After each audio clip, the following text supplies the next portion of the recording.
قدرمنو لیدونکو سلامونه، وخت بخیر. د دې مهال د مهمو خبرونو ټولګې ته ښه راغلاست. د خبرونو سرټکي: د بشري حقونو د طالبانو سرغړونه. ریچارډ بنټ وایي چې د نړیوالې ټولنې لخوا د یو قوي جواب نشتوالی دې ډلې ته ډیر جرأت ورکړی. کورنۍ تاوتریخوالی: په تیرو 24 ساعتونو کې 3 ښځو ځان وژنه کړې.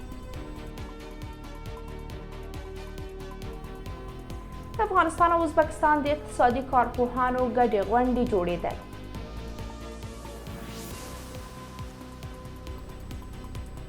پاکستان کې پر چینایانو برید، 2 کسان ټپیان شول. او د امریکا د جمهوري ریاست ټاکنې په رسمي ډول پیل شوې.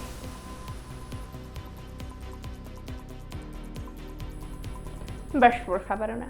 د افغانستان لپاره د ملګرو ملتونو د بشري حقونو شورا ځانګړی راپور ورکوونکی ریچارډ بنټ وایي چې د نړیوالې ټولنې لخوا د یو قوي او همغږي ځواب نشتوالی طالبانو ته د بشري حقونو د سرغړونو ډیر جرأت ورکړی دی.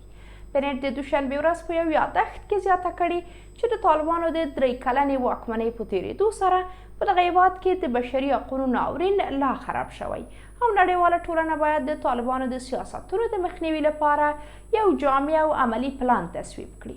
هغه ویلي چې د طالبانو لخوا د ښځو ځورول او ربړول دوام لري او د دغې ډلې تر کنټرول لاندې جنسیتي اپارټاید باید په رسمیت وپیژندل شي.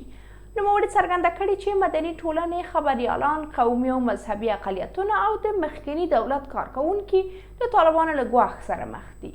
ریچارډ بنټ له طالبانو غوښتي چې خپل تبعیضي او ناسم سیاستونه دې لغوه کړي او د افغانانو بشري حقونو ته دې درناوی ولري.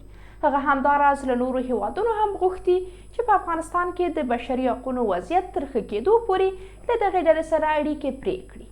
له دې مخکې د افغانستان لپاره د کاناډا ځانګړي استازي ډیوډ سیپرول ویلي وو چې هیواد یې نشي کولی د ښځو حقونه، د بیان ازادي او د قانون حاکمیت له طالبانو سره د هوکړې قرباني کړي. سیمه ییزې سرچینې وایي چې د تیرو 24 ساعتونو په اوږدو کې په فاریاب او هلمند کې 3 ښځو د کورني تاوتریخوالي له امله ځان وژنه کړې ده. سرچینو د دوشنبې ورځ اشتسوب ورځپاڼې ته ویلي چې د پښتونکوټ ولسوالۍ اړوند په تخت زغن کلي کې د عارفې په نوم یوې 13 کلنې پیغلې ځان زندې کړی دی. د سرچینو په خبره عارفې واده کړی و او د پلار په کور کې یې ځان وژلی دی.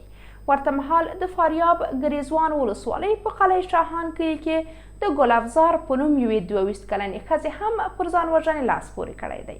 سرچینې وایي چې دغې ښځې هم واده کړی و او زهري مواد یې خوړلي دي. دغه راز د هلمند په مارجې ولسوالۍ کې هم یوې 24 کلنې ښځې ځان وژلی دی. د دغو پیښو لامل کورنۍ تاوتریخوالی ښودل شوی دی. تر اوسه طالبانو په دې اړه څه نه دي ویلي.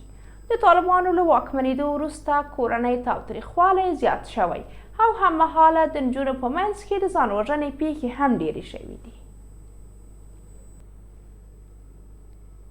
د منځنۍ او سویلي اسیا له هیوادونو سره د طالبانو د اقتصادي اړیکو له زیاتېدو په درشل کې ټاکل شوي چې د افغانستان او ازبکستان د اقتصادي کارپوهانو ترمنځ د سیمه ییزو پروژو د ارزونې په تړاو ګډه غونډه جوړه شي. د کروک د سولې د نړیوالو مطالعاتو انسټیټیوټ په یو خپاره کړي بیان کې ویلي چې دا غونډه به د 3 شنبې ورځ د لیندۍ پر 6مه په ناحضوري بڼه جوړه شي. د بیان پر بنسټ دا غونډه د تاشکند نړیوال اقتصاد او ډیپلوماسۍ په پوهنتون کې د پرمختللو نړیوالو مطالعاتو موسسې په واشنګټن ډي سي کې د انډیانا بنسټ او د نوټردام په پوهنتون کې د کروک د نړیوالې سولې د مطالعاتو موسسې د افغانستان د پروګرام ترمنځ ګډه پروژه ده. د کارپوهانو په باور د طالبانو سره د سیمه ییز اقتصادي تعامل وضعیت د اقتصادي همکارۍ او سیاسي واقعیتونو ترمنځ د توازن په تړاو مهمې پوښتنې راورسېره کړي دي. په بیان کې راغلي چې که څه هم طالبان له تیرو 3 کلونو راهیسې له نړیوال مالي سیستم څخه منزوي شوي، خو د سویلي او منځنۍ اسیا هیوادونه او چین لیواله دي چې په افغانستان کې د جمهوریت پروژو پلي کېدو ته دوام ورکړي. د یادونې ده چې پر افغانستان د طالبانو له واکمنېدو څه باندې 3 کاله وروسته لا هم دا ډله تر اوسه د کوم هیواد لخوا په رسمیت نه ده پیژندل شوې.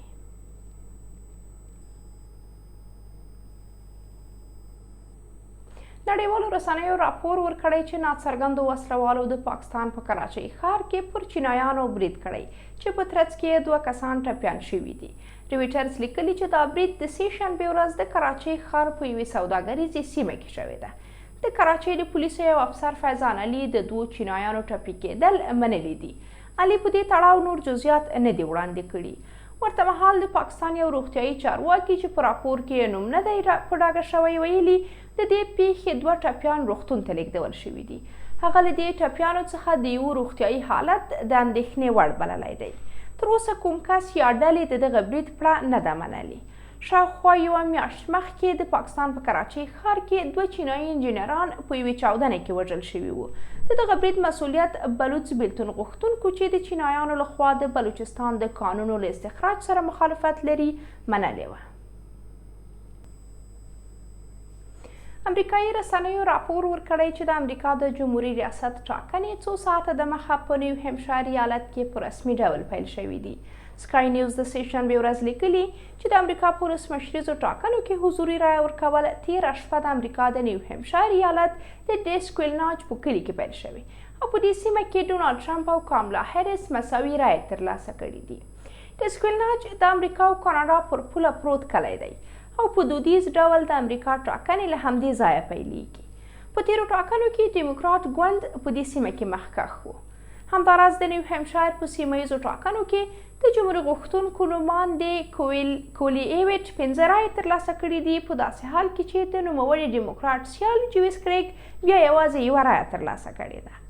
د نیویارک او واشنګټن ډي سي په ګډون د امریکا په نورو ایالتونو کې هم ټاکنې په سیمه ییز وخت د سې شنبې ورځ سهار په لومړیو کې پیلیږي. بلخوا 1,3,390,640 امریکایانو بیا له وخت مخکې رایې ورکړي دي. اریزونا، ویسکانسن، شمالي کارولینا، جورجیا، میشیګان، نیواډا او پنسلوانیا د امریکا په ټاکنو کې مهم ایالتونه بلل کیږي. د معلوماتو له مخې 230 میلیونه امریکایان د رایې پر شرایطو برابر دي، خو یوازې 180 میلیونه خلکو نوملیکنه کړې ده. دا په داسې حال کې ده چې 78 کلن ټرمپ په عمومي نظر پوښتنو کې د 0.1% نمرو په لرلو سره مخکښ دی او د ریل کلیر پالیټیکس د وروستي نظر پوښتنې له مخې پنسلوانیا، شمالي کارولینا، جورجیا، اریزونا او نیواډا په ګډون ډېری ایالتونه د هغه په برخلیک کې مهم رول لري. قدرمن لیدونکو، دا زموږ د دې مهال مهم خبرونه. له ملتیا مو مننه.